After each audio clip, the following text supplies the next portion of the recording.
Good morning, Your Highness, Excellencies, friends and colleagues. I would like to thank you for the opportunity to be here today. It's also an honor to join forces with Educated Child, an organization led by a woman who is an amazing role model, a woman who has shown such relentless dedication to getting every child in school.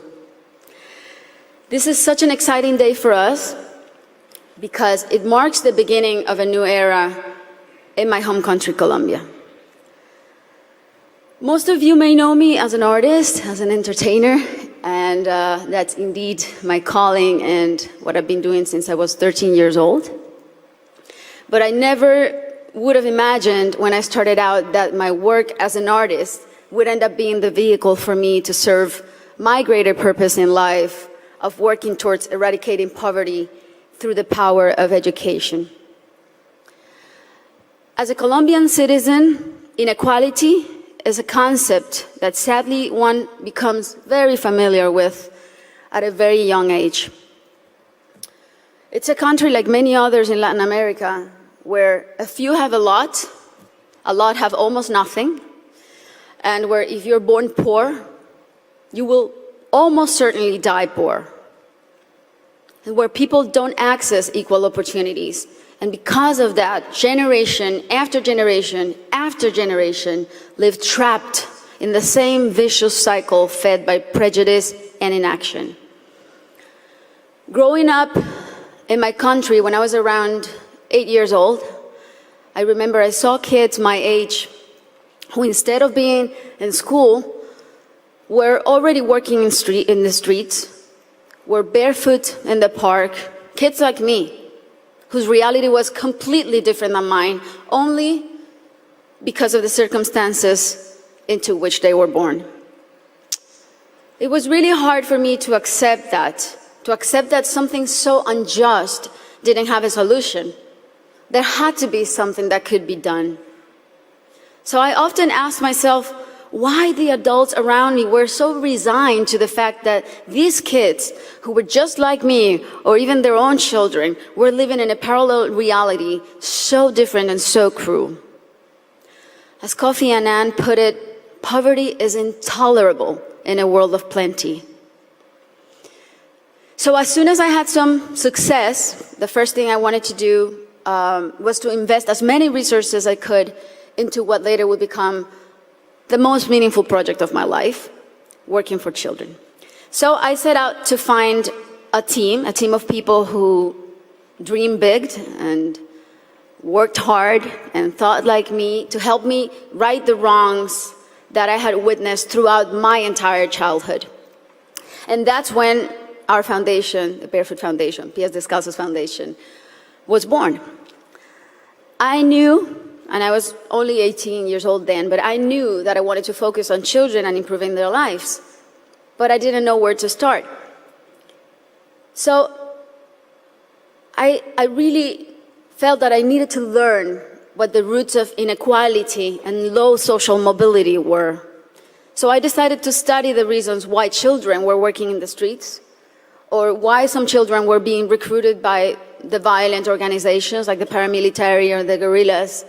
Why were so many children suffering from chronic malnutrition?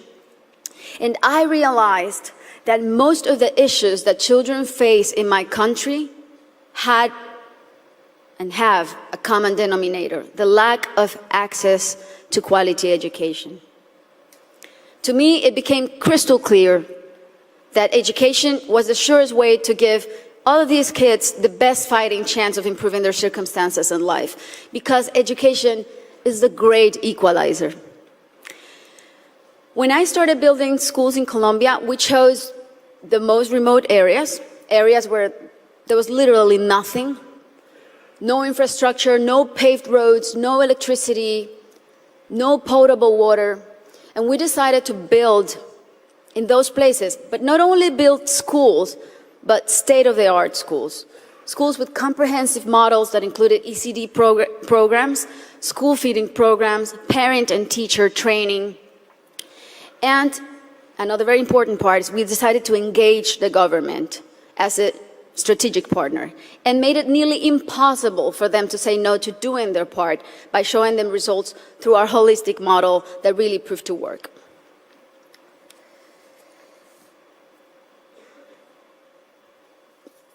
We noticed that as soon as a school is built in those places, everything is transformed.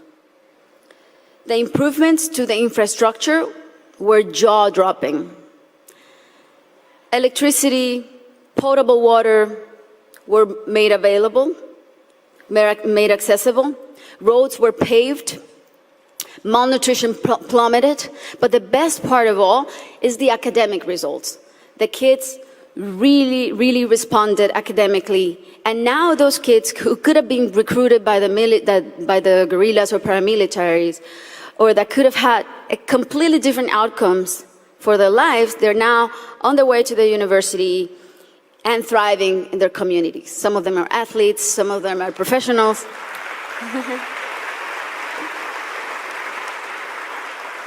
That's why it really is a thrill to work for education. That's why I'm so passionate about it, because I've really seen results that are as palpable as this podium.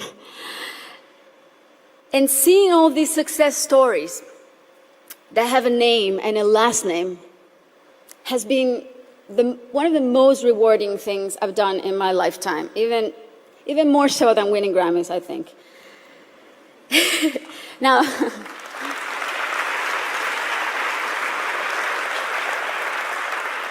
Now, that said, our work is far from being done. Many developing countries are still rife with inequality and internal conflict, and there are a lot of kids who still need to be reached. History is not only the past. History, it's made every day in the present. And what matters now is how we go forward and how we fix what's wrong. And that is the real challenge. This is the goal of the SDGs and what people like Her Highness and myself and so many more of you who are adamant about achieving are here for. Facts don't lie, and numbers show what an incredible return on investment a quality education provides. For instance, if all students in low-income countries left primary school with basic reading skills, 171 million people could be lifted out of poverty. Systemic change often begins from the bottom up rather than the top down. The government must take responsibility, and we should all put as much pressure as we possibly can, but the rest of all, the civil society, should also do their part. What we have discovered, both at Pies Descalzos and Educated Child, is that many times only one single barrier to entry, such as no access to transportation or basic needs like a functioning bathroom, can prevent a kid from attending school or even put them at risk of dropping out. Sometimes all it takes to change a child's life is the security of a hot meal in school or the ease of being able to hop on a bus that will leave you safely at your classroom's door.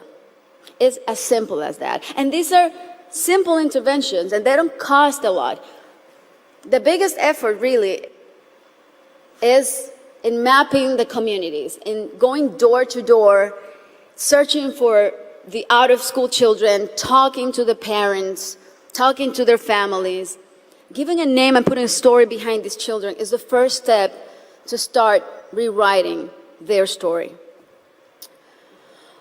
Over the next 3 years, we pledge to get 54,000 kids who are out of school or at risk of dropout into the educational system. Ultimately, more than 295,000 people will benefit from this project, including children, teachers, families, and community members. New schools and classrooms will be built. School kits and uniforms will be distributed. Children will be enrolled in school, feeding and transportation programs. Teachers will be trained in strategies and in how to identify those students who are at risk so they can receive psychosocial support. And we are extremely confident that this partnership is only the beginning. and will be the model to replicate throughout my country until not a single child is out of school. This is our responsibility. Thank you. This is our responsibility to our children and our debt to fulfill for the generations to come. Thank you very much.